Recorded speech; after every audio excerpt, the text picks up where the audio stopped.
students, welcome back to the class. In our last lecture we have discussed about the electron carriers. अलग-अलग electron carrier વિશે આપણે last lecture માં discuss કર્યું હતું. Okay, કયા electron carrier વિશે discuss કર્યું હતું? So first NAD or NADH. Okay, એના વિશે discuss કર્યું હતું. પછી second હતું FMN flavoprotein plus flavoprotein ની સાથે હતું iron sulfur cluster પણ હતા. ઓકે, અલગ-અલગ iron sulfur cluster વિશે પણ આપણે discuss કર્યું હતું. Then the third was the quinones. Okay, quinones વિશે discuss કર્યું હતું અને એના પછી cytochromes. ઓકે, સો આ બધા છે ઇલેક્ટ્રોન કેરિયર્સ છે. ઇલેક્ટ્રોન ટ્રાન્સપોર્ટ ચેઇનમાં અલગ-અલગ રીતે ગોઠવાય. ઓકે, અલગ-અલગ કમ્પોનન્ટ છે ઇલેક્ટ્રોન ટ્રાન્સપોર્ટ ચેઇનમાં ગોઠવાય અને આખી ઇલેક્ટ્રોન ટ્રાન્સપોર્ટ ચેઇન બનાવે. ઓકે, સો અહીંયા આપણે ઇલેક્ટ્રોન ટ્રાન્સપોર્ટ ચેઇન વિશે ડિસ્કસ કરશું. Okay, so first of all electron transport chain, short form ITC પણ કહી શકાય. Okay, and here this is the complete electron transport chain. Okay, કયા કેરિયર માંથી કયા કેરિયર પાસે ઇલેક્ટ્રોન્સ જાય છે, પ્રોટોન ક્યાં જાય છે, ઓકે, H+ કઈ બાજુ ટ્રાન્સફર કરશે, એ બધું અહીંયા કમ્પ્લીટ ઇલેક્ટ્રોન ટ્રાન્સપોર્ટ ચેઇન આપેલી છે. ઓકે, સો સૌથી પહેલા આપણે ઇલેક્ટ્રોન ટ્રાન્સપોર્ટ ચેઇનમાં કયા કોમ્પોનન્ટ છે એના વિશે વાત કરી લેશું. ઓકે, so first છે FMN. ઓકે, સાયટોપ્લાઝમિક મેમ્બ્રેન, બેક્ટેરિયાની જે સાયટોપ્લાઝમિક મેમ્બ્રેન છે, ઓકે, સેલ મેમ્બ્રેન જે છે બેક્ટેરિયાની, એમાં ઇલેક્ટ્રોન ટ્રાન્સપોર્ટ ચેઇનના કમ્પોનન્ટ્સ પ્રેઝન્ટ હશે. Okay, inside the cell membrane of bacterial cell.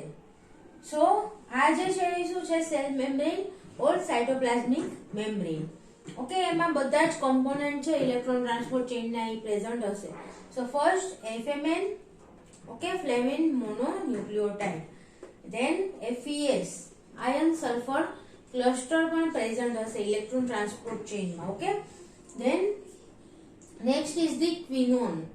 Okay, quinone is also a component of electron transport chain. So quinone present હશે. પછી કયું component છે, cytochrome B, cytochrome O. Okay, so cytochrome પણ electron transport ચેઇનમાં present છે. So અહીંયા જે કંઈ પણ આપણે ઇલેક્ટ્રોન ટ્રાન્સપોર્ટ ચેઇન વિશે ડિસ્કસ કરવાના છીએ એના કોમ્પોનન્ટ કયા છે, flavin mononucleotide, then iron sulphur cluster, okay, or iron sulphur complex protein, okay, then quinone, cytochrome. Okay, આ બધા છે ઇલેક્ટ્રોન ટ્રાન્સપોર્ટ ચેઇનના કોમ્પોનન્ટ છે. ફર્સ્ટ થિંગ, બેક્ટેરિયાની સેલ મેમ્બ્રેન ઓર સાયટોપ્લાઝમિક મેમ્બ્રેનમાં ઇલેક્ટ્રોન ટ્રાન્સપોર્ટ ચેઇન ના કોમ્પોનન્ટ પ્રેઝન્ટ હશે. Okay, and second thing કે કયા કોમ્પોનન્ટ છે, બે વસ્તુ પહેલા લખી નાખવાની. ઓકે, ક્વેશ્ચન પૂછાય તો નાઉ ધી ઓકે, પહેલા આપણે ઇલેક્ટ્રોન ટ્રાન્સપોર્ટ ચેઇન જોઈ લઈએ, પછી બાકીનું બધું ડિસ્કશન કરશું. Okay, so it will start with the NADH or NADH થી ઇલેક્ટ્રોન ટ્રાન્સપોર્ટ ચેઇન ની શરૂઆત થાય છે. ઓકે, સૌથી પહેલો કોમ્પોનન્ટ કયો હશે, NADH. સો NADH plus H+, okay, NADH dehydrogenase enzyme. NADH dehydrogenase means કે NADH માંથી NAD+ ના ફોર્મેશન માટે રિસ્પોન્સિબલ હશે.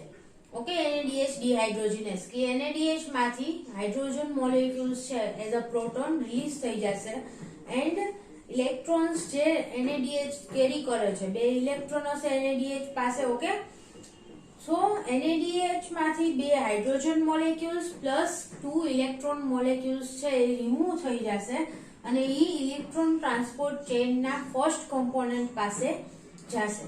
ઓકે, FMN પાસે જશે ઇલેક્ટ્રોન્સ અને બે H+. ઓકે, એન્ડ NADH માંથી પાછું NAD+ ફોર્મમાં આવી જશે કે જે આગળ બધી ડિહાઇડ્રોજિનેસ રિએક્શન છે જે NAD dependent. Okay, NAD dependent dehydrogenase means કે ડિહાઇડ્રોજિનેશન રિએક્શનમાં H+ મોલેક્યુલને એક્સેપ્ટ કરવા માટે NAD ની રિક્વાયરમેન્ટ હોય. ઓકે, સો NAD ડિપેન્ડન્ટ જે કંઈ પણ ડિહાઇડ્રોજિનેસ રિએક્શન છે એ રિએક્શન માટે NAD+ ની જે રિક્વાયરમેન્ટ છે ઈ પાછી આ NAD+ છે એ પાછું જશે રિસાયકલિંગ માટે. ઓકે, NAD+ માંથી પાછું NADH બનશે. NADH આવશે, અહીંયા NADH ડિહાઇડ્રોજિનેસ ની મદદથી H+ ઇલેક્ટ્રોન બધું રિમૂવ થઈ જશે અને પાછું NAD+ માં કન્વર્ટ થઈ જશે. ઓકે, તો આ રીતની સાયકલ ચાલુ રહી કે NAD+ છે ઇલેક્ટ્રોન અને હાઇડ્રોજન એક્સેપ્ટ કરશે ઓર ઇલેક્ટ્રોન અને પ્રોટોન એક્સેપ્ટ કરશે અલગ અલગ સાઇટ ઉપરથી. ત્યાંથી NADH ના ફોર્મમાં આવશે ક્યાં? સાઇટોપ્લાઝમિક મેમ્બ્રેન પાસે કે જ્યાં ઇલેક્ટ્રોન ટ્રાન્સપોર્ટ ચેઇનના કોમ્પોનન્ટ છે. સો ત્યાં એનું ડિહાઇડ્રોજનેશન થશે, H+ રિમૂવ થઈ જશે, ઇલેક્ટ્રોન્સ રિમૂવ થઈ જશે અને પાછું NAD+ માં ઈ કન્વર્ટ થઈ જશે. ક્લિયર? નાઉ ઇલેક્ટ્રોન્સ છે અને H+, ઓકે, અહીંયાથી બે ઇલેક્ટ્રોન ટ્રાન્સફર થશે, 2 ઇલેક્ટ્રોન્સ અને 2 H+. ઓકે, એક H+NADH+H+ નું ફોર્મેશન થાય છે બધી સાઇડ ઉપર. સો અહીંયા પણ NADH+H+ એટલે બે H+ અહીંયાથી FMN દ્વારા એક્સેપ્ટ થશે. So it will accept the 2H+ plus 2 electrons. So FMN માંથી કેનું ફોર્મેશન થશે? FMNH2. ઓકે, સો અહીંયા FMN માંથી FMNH2 નું ફોર્મેશન થયું. ફર્સ્ટ સ્ટેપમાં શું થયું? NADH માંથી FMN માં ઇલેક્ટ્રોન્સ પ્લસ પ્રોટોન્સ ટ્રાન્સફર થયા. સો આને ઇલેક્ટ્રોન એક્સેપ્ટ કર્યા FMN અને એમાંથી FMNH2 નું ફોર્મેશન થાય છે. ઓકે, સો FMN છે electron acceptor plus proton acceptor તરીકે પણ વર્ક કરે છે. ઇલેક્ટ્રોન પ્લસ H+ બંનેને એક્સેપ્ટ કર્યા. નાઉ નેક્સ્ટ સ્ટેપમાં શું થશે? The electrons from the FMNH2 will transfer to the iron sulfur cluster. Okay, FMN માંથી ઇલેક્ટ્રોન્સ આયર્ન સલ્ફર ક્લસ્ટર તરફ ટ્રાન્સફર થશે. સો આયર્ન સલ્ફર ક્લસ્ટરના સેન્ટરમાં જે આયર્ન મોલેક્યુલ પ્રેઝન્ટ છે ત્યાં ઇલેક્ટ્રોન બાઇન્ડ થાય છે. ઓકે, આપણે વાત કરી હતી આગળના લેક્ચરમાં. સો એના સેન્ટરમાં જ્યાં આયર્ન મોલેક્યુલ આજુબાજુ છે, બરાબર, સલ્ફર હશે આજુબાજુ, વચ્ચે જે સેન્ટર એક્ટિવ સાઇટ ફોર્મ થાય છે ત્યાં ઇલેક્ટ્રોન બાઇન્ડ થાય છે. ઓકે ગાઈ, H+ બાઇન્ડ થવાની આપણે વાત કરી નહોતી. ઓકે, સો H+ છે એ આયર્ન સલ્ફર ક્લસ્ટર દ્વારા એક્સેપ્ટ નથી થતા. સો અહીંયા H+ છે એ સાઇટો બહાર, ઓકે, સેલની બહાર રિલીઝ થશે. અંદરની આ જે સાઇડ છે એ સાઇટોપ્લાઝમિક સાઇડ છે. ઓકે, તો અહીંયા બેક્ટેરિયાનું સાઇટોપ્લાઝમ પ્રેઝન્ટ છે અને આ છે એ શું છે? સેલ મેમ્બ્રેનની બહારની સાઇડ. ઓકે, સો બહારની સાઇડ બે H+ રિલીઝ થઈ જશે અને જે બે ઇલેક્ટ્રોન FMN દ્વારા એક્સેપ્ટ થયા હતા એ ક્યાં ટ્રાન્સફર થશે? સેકન્ડ કેરિયરમાં. ઓકે, આયર્ન સલ્ફર ક્લસ્ટરમાં. નાઉ આયર્ન સલ્ફર ક્લસ્ટરમાંથી ઇલેક્ટ્રોન્સ ક્યાં પાસ થશે? Next electron carrier quinone. Okay, quinone Q8 means unique quinone યા બેના ક્વિનોન કંઈ પણ હોઈ શકે. ઓકે, કયું હોય, કઈ કન્ડિશનમાં કયું પ્રેઝન્ટ હોય આપણે આગળ ડિસ્કસ કરશું. બટ FES આયર્ન સલ્ફર ક્લસ્ટરમાંથી ઇલેક્ટ્રોન્સ હવે ક્વિનોનમાં ટ્રાન્સફર થશે. બટ ક્વિનોન ઇલેક્ટ્રોન એક્સેપ્ટર છે પ્લસ પ્રોટોન એક્સેપ્ટર પણ છે. ઓકે, સો ઈ H+ ને પણ એક્સેપ્ટ કરશે. સો ક્વિનોન ને ઇલેક્ટ્રોન એક્સેપ્ટ કરવા માટે બે H+ ની પણ રિક્વાયરમેન્ટ હશે કે જે બેક્ટેરિયાની સાઇટોપ્લાઝમ માંથી પાછું ઈ લેશે. ઓકે, અલગ અલગ ડિહાઇડ્રોજનેશનની જે રિએક્શન થતી હોય સાઇટોપ્લાઝમમાં એમાંથી જે 2H+ રિલીઝ થશે એ 2H+ ક્વિનોન છે એ સાઇટોપ્લાઝમ માંથી લેશે. ઓકે, અને QH2 નું ફોર્મેશન થાય છે. ઓકે, સો ક્વિનોન બે ઇલેક્ટ્રોન ક્યાંથી એક્સેપ્ટ કરશે? આયર્ન સલ્ફર ક્લસ્ટર માંથી ઇલેક્ટ્રોન્સ ક્વિનોન માં પાસ થશે પ્લસ સાઇટોપ્લાઝમ માંથી બે H+ છે એ પણ ક્વિનોન દ્વારા એક્સેપ્ટ થશે. સો ઇલેક્ટ્રોન કેરી કરે છે મીન્સ QH2 ના ફોર્મમાં હશે quinone. Okay, now it will pass the electrons to the next electron carrier, that is the cytochrome. Cytochrome અલગ અલગ ટાઈપના હોય છે, આપણે લાસ્ટ લેક્ચરમાં ડિસ્કસ કર્યું હતું. સો બેઝિકલી અહીંયા બે સાઇટોક્રોમ આપેલા છે, cytochrome B, cytochrome O. Okay, so electrons quinone માંથી ક્યાં પાસ થશે? સાઇટોક્રોમ B માં. And cytochrome will only accept the electron. પાછું કન્ડિશન શું આવી કે ખાલી ઇલેક્ટ્રોન ને જ એક્સેપ્ટ કરી શકે છે. સો ક્વિનોન માંથી ઇલેક્ટ્રોન્સ છે એ સાઇટોક્રોમ માં પાસ થઈ જશે. ઓકે, એમાં ટ્રાન્સફર થઈ જશે અને જે H+ એને સાઇટોપ્લાઝમ માંથી રિસીવ કર્યા હતા એ H+ ને એ સેલની બહાર રિલીઝ કરી દેશે. ઓકે, સેલની બહારની સાઈડ છે, મેમ્બ્રેનની બહારની સાઈડ રિલીઝ કરી દે છે બે H+ ને. So now electrons are transferred to the cytochrome B. Cytochrome B માંથી બીજું સાઇટોક્રોમ O માં ટ્રાન્સફર થશે. ઓકે, અલગ અલગ સાઇટોક્રોમમાં ટ્રાન્સફર થતા રહેશે electron. And at the last final electron acceptor or એને શું કહેવાય, ટર્મિનલ ઇલેક્ટ્રોન એક્સેપ્ટર પણ કહેવાય. સો સાયટોક્રોમ માંથી ઇલેક્ટ્રોન્સ પછી ક્યાં જશે, ટર્મિનલ ઇલેક્ટ્રોન એક્સેપ્ટરમાં. ટર્મિનલ અથવા તો ફાઇનલ કેમ કે અહીંયાથી આગળ ઇલેક્ટ્રોનનું પાસિંગ નથી થતું. ઓકે, ટ્રાન્સફર ઇલેક્ટ્રોનનું નહીં થાય. ઈ ફાઇનલ ઇલેક્ટ્રોન એક્સેપ્ટર હશે, ઈ એક્સેપ્ટ કરી લેશે, ડોનેટ નહીં કરે આગળ. સો અહીંયા આ જે ઇલેક્ટ્રોન ટ્રાન્સફર ચેઇન આપણે સ્ટડી કરી છે એમાં oxygen, okay, 1/2 O2 plus 2H plus will leads to the formation of the H2O. Okay, oxygen electron acceptor તરીકે વર્ક કરશે અને એમાંથી H2O નું ફોર્મેશન થાય છે. ઓકે, એના માટે પણ જે 2H+ રિક્વાયર્ડ છે એ ક્યાંથી આવશે, સાયટોપ્લાઝમમાંથી. Okay, so 2H+ plus 1/2 O2 will lead to the formation of the H2O. અહીંયા એક સાયટોક્રોમમાંથી પણ 2 ઇલેક્ટ્રોન્સ છે એ ઓક્સિજન દ્વારા એક્સેપ્ટ થશે આ રિએક્શન દરમિયાન. Okay, so here in this reaction O2 will work as the final electron acceptor. હંમેશા દરેક electron transfer ચેઇનમાં final electron acceptor તરીકે ઓક્સિજન હોય એવું જરૂરી નથી. ઓકે, અલગ અલગ ટર્મિનલ ઇલેક્ટ્રોન એક્સેપ્ટર્સ પણ અવેલેબલ છે, જેમ કે નાઇટ્રેટ, ફ્યુમરેટ. ઓકે, એ પણ ઇલેક્ટ્રોન એક્સેપ્ટર તરીકે વર્ક કરશે ઘણી બધી ઇલેક્ટ્રોન ટ્રાન્સફર ચેઇનમાં. ઓકે, સો બેઝિકલી આપણે O2 વિશે ડિસ્કસ કરીએ છીએ.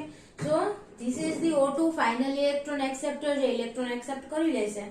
ઓકે, અને એમાંથી H2O નું ફોર્મેશન થઈ જશે. So this is the whole electron transfer chain. Okay, હવે આપણે એના વિશે થોડુંક ડિટેલમાં અહીંયા જે આપેલું છે એ બધું ડિસ્કસ કરી લઈએ. ઓકે, સો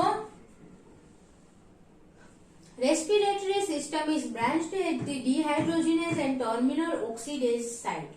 Okay, respiratory chain માં ડિફરન્સ ક્યાં આવે, branched means એમાં કઈ ડિફરન્સ આવે તો એને અલગ અલગ બ્રાન્ચમાં આપણે ડિવાઈડ કરવું પડે. ઓકે, સો રેસ્પિરેટરી ચેઇનમાં ડિફરન્સ ક્યાં આવશે, એક તો અહીંયા ટર્મિનલ ઇલેક્ટ્રોન એક્સેપ્ટરમાં. ઓકે, ઓક્સિજન હોઈ શકે, નાઇટ્રેટ હોઈ શકે, ફ્યુમરેટ હોઈ શકે, કોઈ પણ ટર્મિનલ ઇલેક્ટ્રોન એક્સેપ્ટર હોઈ શકે.